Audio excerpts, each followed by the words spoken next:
This quick tutorial is about what you can do if you can't like videos on TikTok. So, problem might have been caused because you have opened your TikTok and you've liked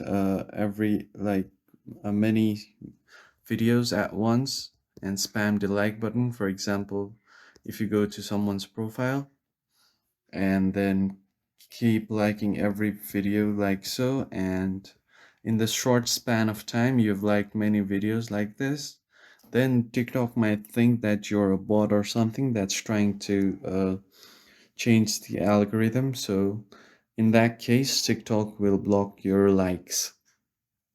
And if that happens, all you have to do is wait for a few hours and the ban should be lifted. So that's all you have to do. But if you're still facing the problem, then the ban might have been for 24 hours. So you just wait 24 hours and it should be lifted.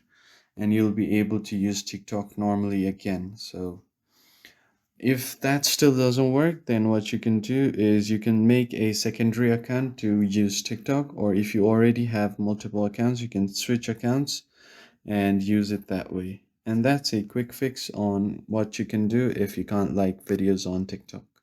I hope this was helpful, and I'll see you on the next one.